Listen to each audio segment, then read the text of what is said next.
So one of the beauties of having a live stream, and then these all get clipped up, these all go onto YouTube. So this whole kind of show will turn into 3 probably different videos, which all get saved onto YouTube. It's part of the reason why I now have 1,200 videos on YouTube. But actually, if you want to catch this up, but I like to talk about stuff that I've literally done this week because it might be relevant for you. It might be that little tip or trick, which just makes you think about, that could be useful. I could do that. So it's something that I wanted to kind of talk about. One of the big things which I've done this week is that I watch a lot of YouTube as well. I love stuff on special forces, hence why I've got the David Goggins signed picture up there. But special forces, army, like kind of intelligence related stuff. There's a guy called Andrew Bustamante who's a former CIA agent. I love to watch his stuff as well. And anyway, on one of these shows, it was the Sean Ryan show, they had this hacker on and he was talking about how easy it is to actually steal people's Wi-Fi details, all of your bank details, everything about everything you can imagine, and almost how easy it is to do nowadays. And the truth is now at a point where I'm a business owner, we've got our house, we've got our car, we've got savings, we've got all this kind of different stuff. In theory, and I do YouTube, I'm a prime example that to potentially get targeted for hacking, identity theft, etc. And it was something that I realized that it was a weak point, a weak spot in my arsenal, in my behavior that I wanted to change. So as something that I've literally researched and done this week, I thought it was really relevant to kind of talk about.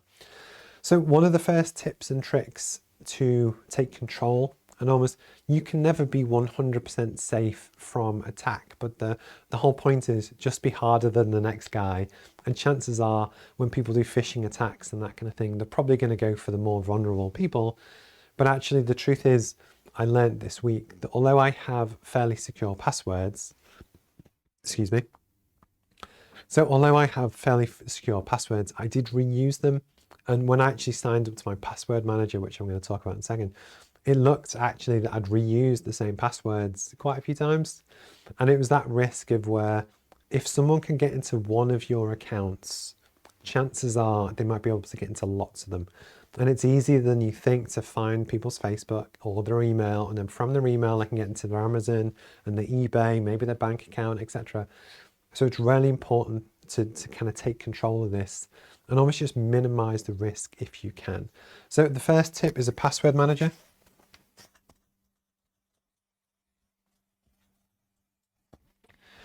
So essentially what a password manager does, or a good one, it looks at all of your passwords across all of your accounts. So previously I was using Google Chrome, but all Google Chrome would do is save the passwords that I had and then put it into the form or the website when I needed it to.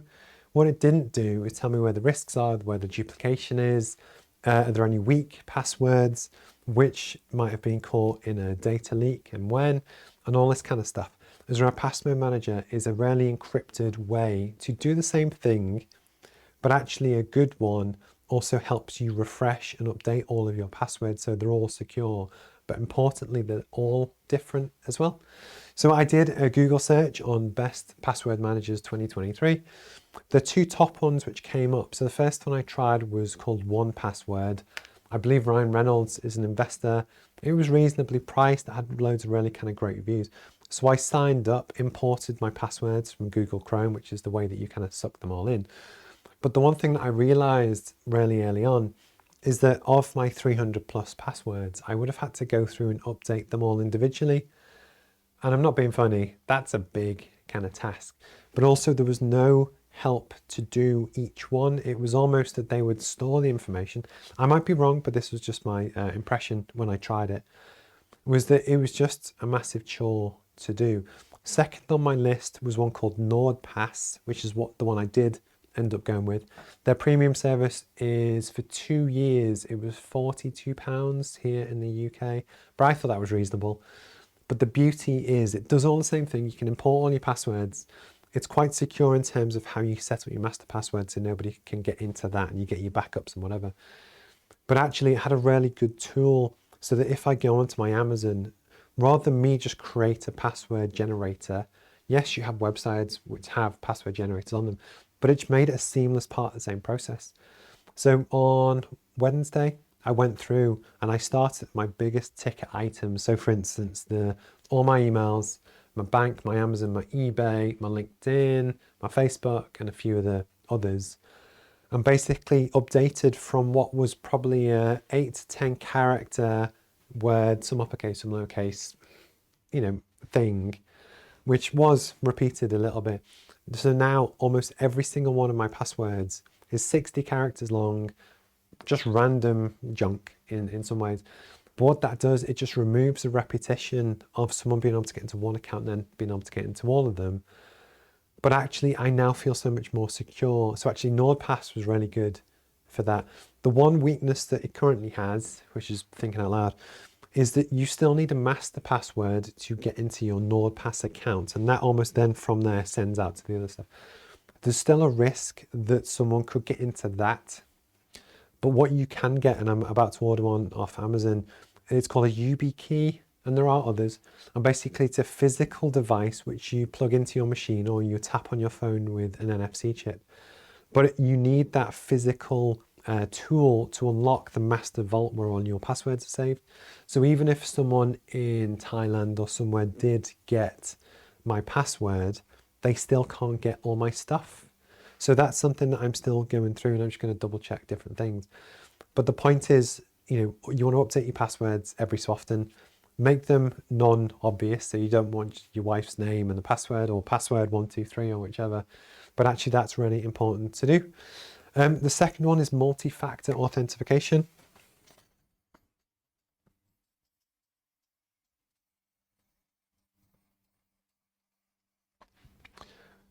So now, if you try and log into my Google or Amazon or Facebook or LinkedIn or quite a few of the others, basically what it does, you put in the password, which you have to get correct, but then it texts my phone and says, input the 6-digit code from this. But what you're doing there is protecting yourself, because it means that, again, if a hacker in China gets your passwords, they still can't get into your stuff unless they also have your phone. But actually, multi-factor authentication isn't always turned on by default. So definitely kind of set that up if you can. The next one, which I've actually bought, it hasn't quite arrived yet. The hacker on the video I watched was talking about RFID chips, and especially now in the UK, I think the limit for contactless payment on your phone, or actually on your phone it's unlimited, but it uses Face ID on the iPhone. But actually it's still £100 on my credit card and my debit card. And you can get people that can steal those codes and therefore steal your money. So I've bought it was only £16, which is an RFID blocker wallet. So basically, if I'm ever on the tube in London and someone's in close proximity, they can't just tap you and steal all your stuff. So it's that element. And what we're starting to get into here is the physical side to protect you from identity theft and hackers and cyber crime as well. So last but not least, it's the physical side to it as well. So I mentioned the new wallet that I've bought, which is just to protect my cards, to prevent someone from zapping my details. It's a nice leather wallet, so it does the same as my current one, but just that extra level of protection, especially when someone's kind of recommended that maybe you should consider something. I'm one of these people, I don't mind doing it if it's a reasonable cost, but I know I would hate myself if I watched this video, decided not to update my passwords, and then next week got hacked and lost a ton of money and lost access to my business and my website and that kind of thing. So that's why it's really important to do.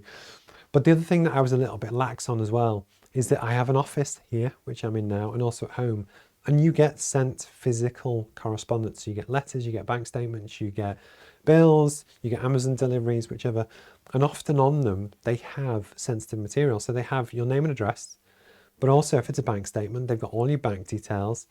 And there's a real risk of identity theft and someone pretending to be you, signing up for credit cards, doing all the nasty stuff that they could do. So another physical thing that I've kind of brought in is I've bought 2 shredders, one for here, one for home. So previously what I used to do is kind of just rip up some of the documents, put them in the recycling, fine. Now I'm going to make sure that I diligently shred and, destroy almost any public record of stuff that might go in the bin or externally, just to reduce that chance of someone finding out who I am, where I live, my bank details, etc. Because it's a risk that I just don't want to deal with, if that makes sense. And that makes sense both for corporate information as well. So if you're in a co-working office or a shared office like I am now, this isn't a particularly high profile one, but you never know what someone might do if they see stuff in the trash or the recycling or whatever. So it's a physical barrier to just help protect you.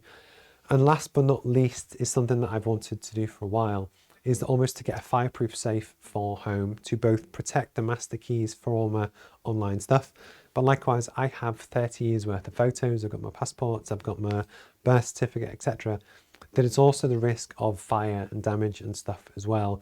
That what it does, it'll be the safeguard protected, so that if my house gets set on fire, I still will have access to all my other stuff and the backups and all the different things that I can to get into those. But likewise, it's all the little things that I think just kind of add up. Some people won't be bothered at all by cybersecurity. Some people will be really paranoid. I'm probably somewhere in the middle. But as a primary example, my mum was in Vegas last week and she talked about how, I think it was the MGM Grand, the whole hotel, all their booking systems, all the hotel rooms, the casino, the theme park, everything got hacked and it all just got shut down. And they had to pay a ransom to kind of get back set up again. Yes, if you're a hacker, you're going to target the high profile people first. Of course you are, because that's where you're going to get the biggest impact. But actually, it was just something that when it was flagged, I thought, you know what, I'm going to put some things in place. I would love to know if you catch this on YouTube. What have you done to protect yourself from cybercrime, identity theft, and/or hackers? I would love to know, like genuinely, please kind of let me know, because there might be something that I can kind of implement as well. And then if you catch us up on YouTube, LinkedIn, Twitter, Facebook, any of the other kind of platforms, please reach out and say hello as well.